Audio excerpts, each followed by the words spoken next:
আসসালামু আলাইকুম। আমি আজকে একটা খুব ছোট ভিডিও করব। সেটা হলো আমার 3 বছরের মেয়ে আশা। ওকে আমি অলরেডি একটু একটু করে পড়াশোনা শুরু করিয়েছি। তো পড়াশোনাতে তার যেন আগ্রহ থাকে, আমার নিজেরও মোটিভেশনের জন্য আমি কিছু ছোট শপিং করেছি, কি কি কিনেছি আপনাদের সাথে আমি শেয়ার করতে চাচ্ছি। আমি ডিআইওয়াই থেকে এরকম একটা বাস্কেটের মতো কিনেছি, যেখানে অনেকগুলো কম্পার্টমেন্টে আমি অনেক কিছু রাখতে পারবো। আর এখানে একটা সব কিছু রাখার জন্য একটা খুব কিউট পার্পল কালারের একটা এরকম বক্স পেয়েছিলাম, সেটাও নিয়েছি। এখন আমি বলবো আমি বাস্কেটে কি কি রাখছি। আমি একটা চ্যাপস্টিক নিয়েছি, একটা পুরনো ব্রাশ, এটা দিয়ে আমি ওকে বিভিন্ন অ্যাক্টিভিটি করাবো, কালার করাবো ইনশাআল্লাহ। একটা খুব কাঁচি সিজার্স নিয়েছি, একটা পেন্সিল, একটা শার্পনার, ইরেজার, আমার নিজের ড্র করার জন্য একটা ব্ল্যাক সাইন পেন, এটা আমার নিজের জন্য। আপনারা চাইলে বিভিন্ন কালারের এরকম কলমের সেট একটা নিতে পারেন, এটা আপনার নিজের জন্য, বাচ্চা যখন কালারফুল কিছু চাবে। অথবা আপনি চাইলে এই ধরনের পেন পাওয়া যায়, একসাথে অনেক রকমের রং বের হয়, এরকম একটা রাখতে পারেন। সাথে একটা হোয়াইট বোর্ড মার্কার আর একটা ডাস্টার। এরপর আমি নিয়েছি হচ্ছে টিটি টুইস্ট ক্রেয়ন। আমি আশরাকে ফার্স্টের দিকে ক্রেয়ন যেগুলো নর্মাল স্টিকের মতো হয় সেগুলো দিয়েছিলাম, এবং আমি দেখলাম যে সে খুব সহজে ভেঙে ফেলে। আমার বড় 2 ছেলেও একই কাজ করতো। তারপর আমি এরকম টুইস্টেড ক্রেয়ন দেওয়ার পর দেখলাম যে এটা বেশ ওদের জন্য হোল্ড করা সহজ হয়, একটু একটু করে বের করে কালার করা নষ্ট হয় কম। তো এই টুইস্টেড ক্রেয়নটা নিয়েছি, এটা ছোট সাইজেরটা। তো এটা আমি এখানে গুছিয়ে রাখবো।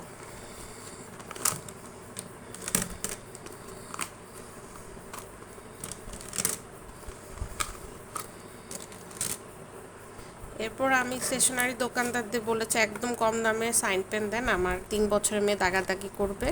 120 টাকা বা 100 সামথিং, 120-130 টাকার এই সেটটা তারা দিয়েছে। তো এটা আমি এখানে গুছিয়ে রাখবো।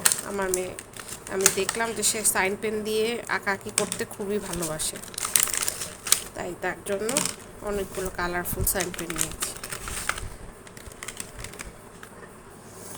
সহজে দাগাদাগি বা মার্ক করার জন্য দেশের বাইরে বাচ্চারা যেটা ইউজ করে সেটা হলো ডট মার্কার। এরকম ডট করলেই সার্কেল হয়ে যায়, তো আমাদের দেশে এটা অ্যাভেলেবেল না। সেটার বদলে আমি এরকম মার্কার নিয়েছি, এটা দিয়ে আমি তাকে বিভিন্ন কিছু কালার করার জন্য বলবো।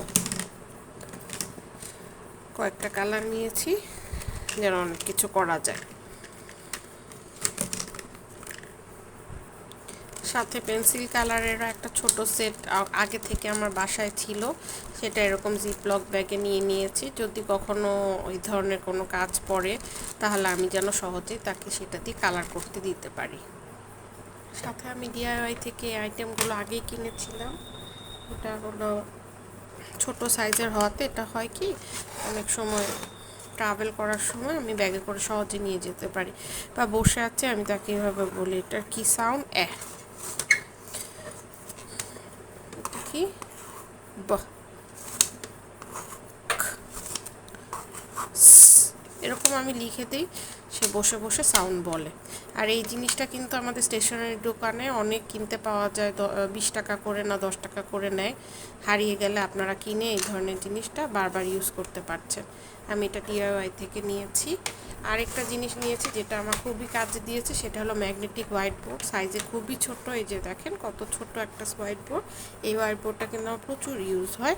এটা দিয়ে যেমন আমি করি, এখানে আমি এই যে হোয়াইট বোর্ড মার্কার রেখেছি, এখানে আমি লিখলাম যে এই ধরনের কাজ করি। এরকম আমি এখন আমি যেটা করব এরকম বলি, তারপর আশাকে বলি ম্যাচিং করতে, একটা ডটে ক্লিক করবে, এরকম করবে, তারপর আমরা কি করব, হয়ে গেল মেল করা। আমি অনেক সময় সেন্সরি জিনিসটা ডেভেলপ করার জন্য এরকম ব্রাশ দিয়ে ওকে মুছতে বলি, এটাও খুব মজা পায় এটা করতে। অথবা এরকম ডাস্টার দিয়ে ওকে মুছতে দিই, যেটা ওর ভালো লাগে যখন। তো হাতের কাছে জিনিসগুলো থাকলে সহজে করা যায়। আরেকটা কাজ করেছি, এরকম পুরনো একটা বক্স, এটা আহিয়ানের পুরনো একটা বক্স, সেই বক্সের মধ্যে কিছু আইটেম রেখেছি, এটা হলো ব্ল্যাকবোর্ডে ব্যবহারের জন্য। এখানে কিন্তু এই যে ম্যাগনেটিক এরকম নাম্বারের অনেক কিছু পাওয়া যায় আজকাল মার্কেটে। তো সেগুলো দিয়ে আমি ওকে নাম্বার কাউন্টিং শেখাই ম্যাগনেটিক। সাথে রেখেছি একটা রঙিন চক, আর এই যে রঙিন চকের দাগ মোছার জন্য ডাস্টার, এগুলো রেখে দিয়েছি একসাথে, তাহলে যখন তখন সেগুলো ব্যবহার করা যায়। আর দাগাদাগি করে হাত ময়লা হয়ে গেলে এরকম একটা যদি বেবি ওয়াইপস আপনি হাতের কাছে রাখেন, তাহলে আপনি আপনার বেবির হাত খুব সহজে ক্লিন করে দিতে পারছেন। ছবি ড্র করার জন্য, বিভিন্ন ওয়ার্কশিট বানিয়ে বানিয়ে দেখার জন্য, জার্নাল করার জন্য এরকম একটা মোটা কাগজের রাইটিং প্যাড আমি রেখেছি, এটা আমি ওর জন্য ব্যবহার করব। আর সাথে আমার একটা খুব প্রিয় আইটেম হচ্ছে এই যে A4 সাইজের এই রিরাইটিং পাউচ। এই পাউচটা আমি রাখছি, এটা আমি আশরাকে দিয়ে অনেক অনেক ওয়ার্কশিট প্র্যাকটিস করাবো ইনশাল্লাহ।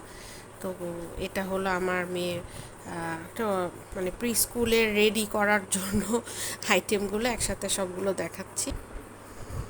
এই যে তার পড়ার টেবিল,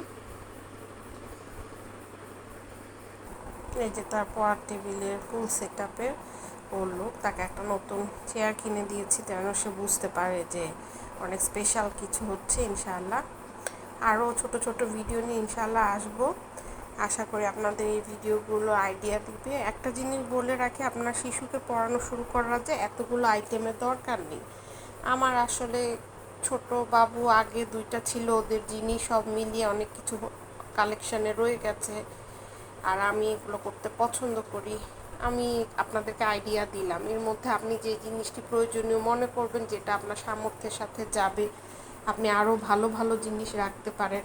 অথবা আপনি একটা খাতা কলম নিয়েও আপনি বসে যেতে পারেন আপনার শিশুকে পড়ালেখা শেখানোর জন্য। তো এত কিছুর দরকার নেই আসলে, এটা আমার নিজের শখ, আমার বাচ্চা পছন্দ করে, তাই আমি জাস্ট আপনাদের সাথে আইডিয়া শেয়ার করলাম। আশা করি ভিডিওটি আপনাদের জন্য উপকারী হবে। মতামত জানাবেন। ভালো থাকবেন। ধন্যবাদ। আসসালাম।